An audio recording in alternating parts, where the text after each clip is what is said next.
Hear me. All right. Welcome. New season, new format.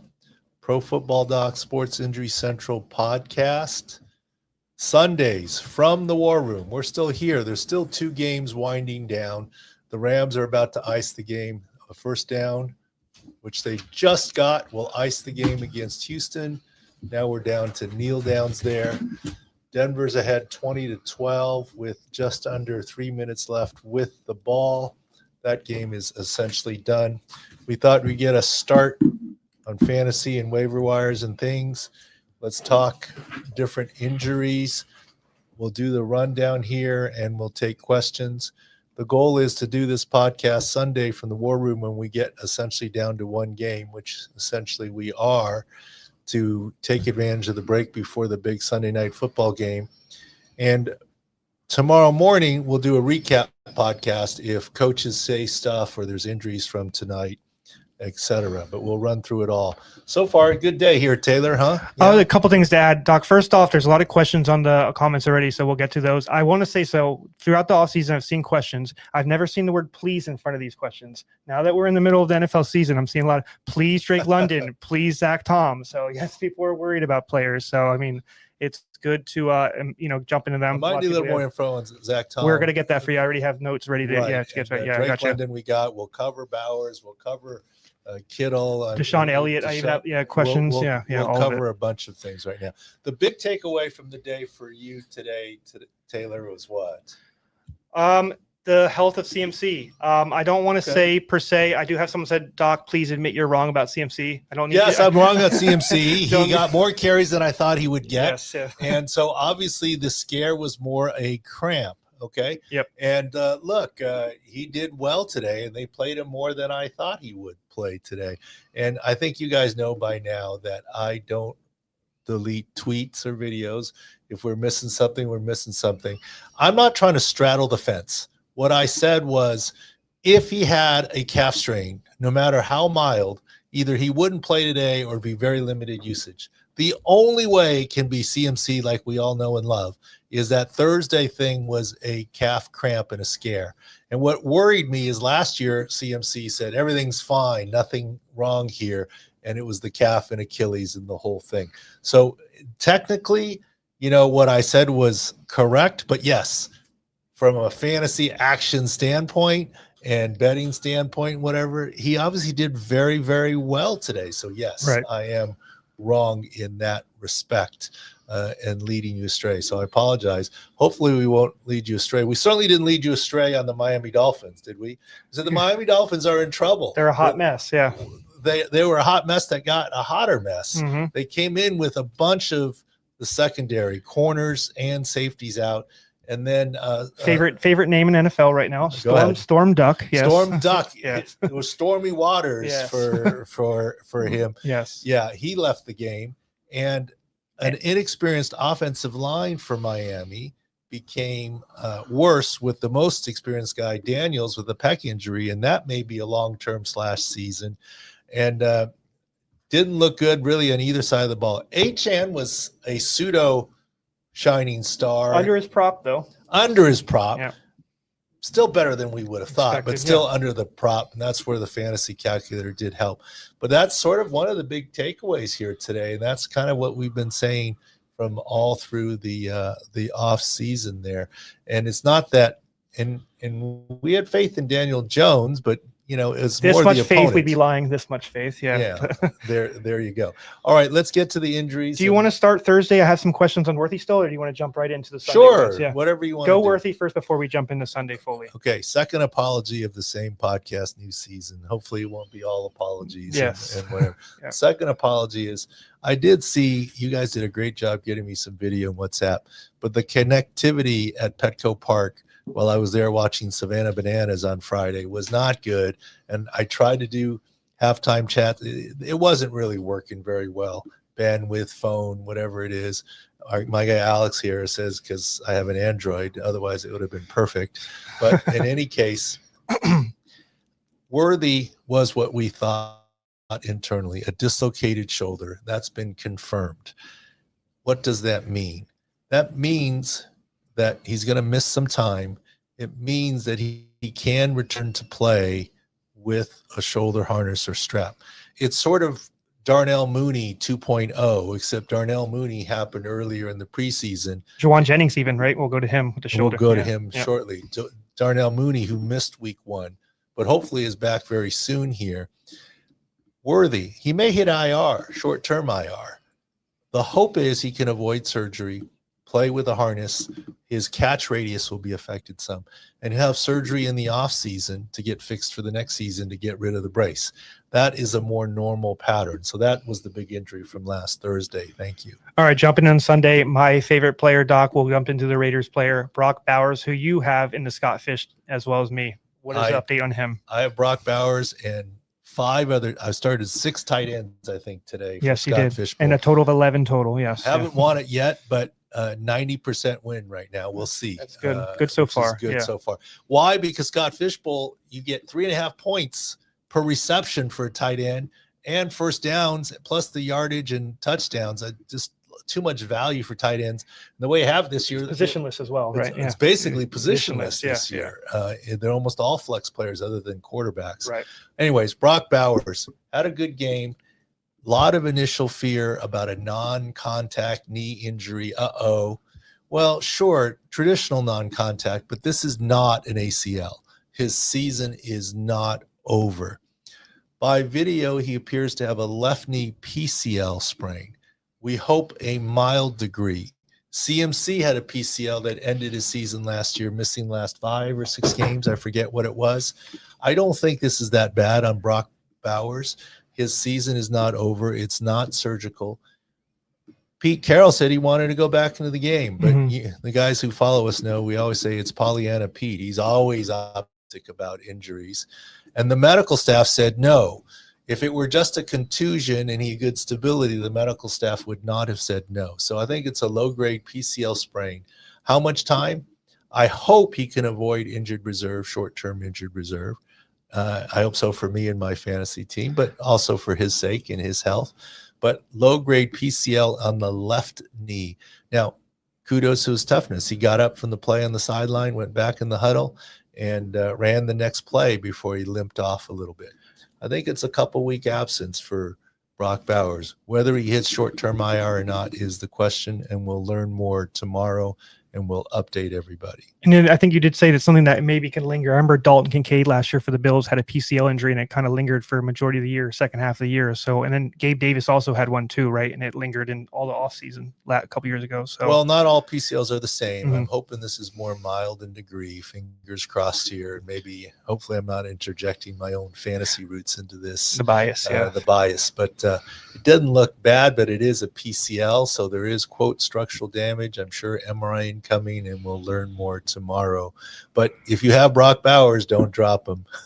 So Bowers was the number 1 tight end taken. Number 2 could arguably be George Kittle. Tell me about what you saw from his hamstring injury. Probably number 3. Trey McBride, but whatever. That's true. I said arguably, yeah. Kittle, we didn't see anything initially, and then he was on the sideline with a hat. But we went back, the staff here, Sports Injury Central. We had 8 other guys in here today. Thank you guys for the great day here, and found the video.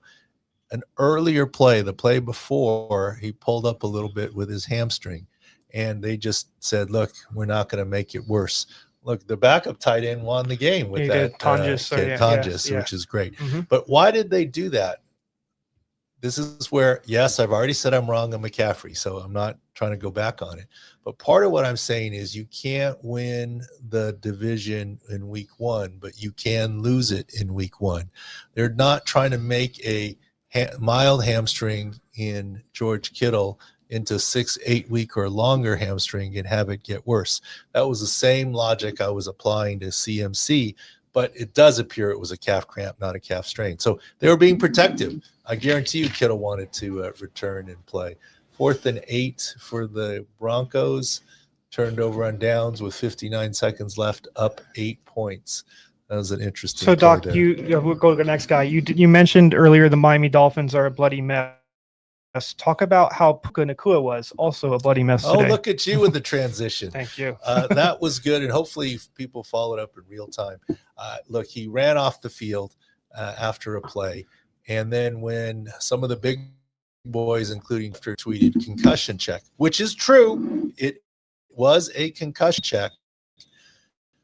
I'm excited, but we were saying in real time that it was the helmet that came down and cut his eyebrow or cut him over the eye. He went in the locker room for cleaning up, suturing, etc., to get cleaned up in return. And by definition in the NFL, if you have blood on the head or face, you need a concussion check, period. End of story. It's part of the rules and the protocol. So that's all that was happening, and it never was a concussion. He did go back into the tent after he came back into the game, and maybe to clean up the eye again, or maybe it was bleeding more and readjust it. Nothing there. Puka finished the game. What were his final stats? He did pretty well. I was just about to get them for you. Yeah. And if you caught some of the halftime injury chat stuff, one of the things we talked about with Steve Fezzik was, okay, the Rams had a slow start, but that may have to do with the fact that Matthew Stafford never plays in the preseason, but this preseason he didn't take snaps in training camp because of his back. And so there was some rust to knock off. He knocked it off enough in the second half to secure a pretty comfortable win. 10 catches for 130 for Puka. 10 for 130, Puka.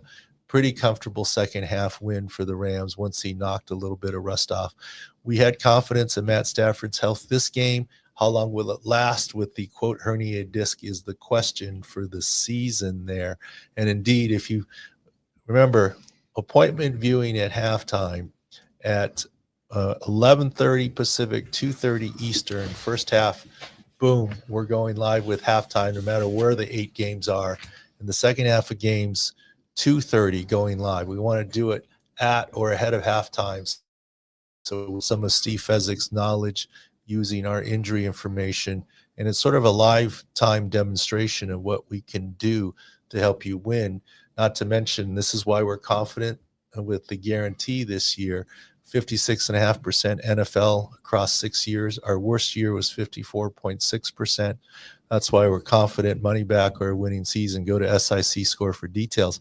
But Steve Fezzik, based on what we were saying in injuries in game at halftime, said, yes, we're going with the Rams, right? And the Rams, indeed, they got a late field goal.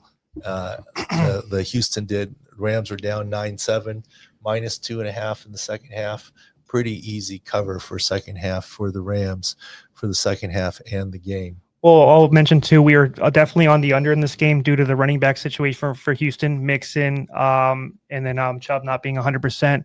It's also helpful too, Doc, that Texans didn't score a point in the second half also, right? That helps the 2.5 for the Rams. Yeah. And so this week 1, we only had 2 6-score algorithm picks. Totals and both unders, this one and the Atlanta Tampa, and both unders hit there. Correct. Reasonably so. And now we're down to kneel downs for Denver, and then we're into the lead off to the Baltimore Buffalo game Sunday. So you kind of did my transition for me. You talked about the Atlanta game. One injury that came out of the Atlanta game was Drake London. Talk about his shoulder injury.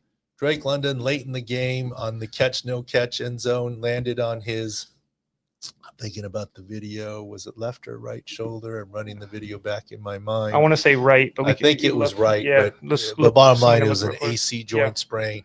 I don't think it necessarily cost him a long time. He may miss some practice, but that is something that you can treat with a game day injection and play through.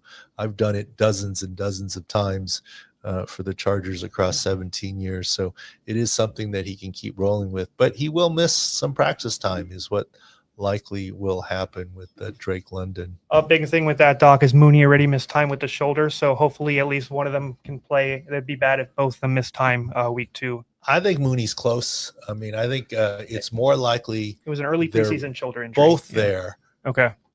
It's at least likely that neither one is there. And that's a Sunday night game against the Vikings. Yeah. Sunday night versus the Vikings. Mm-hmm.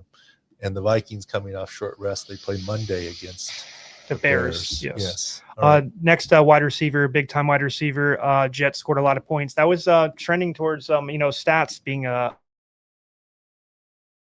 under game, 38.5, a shootout with Aaron Rodgers going 4. On the other side, Garrett Wilson got hit hard on one of the final plays of the game. Tell me what you saw in that video.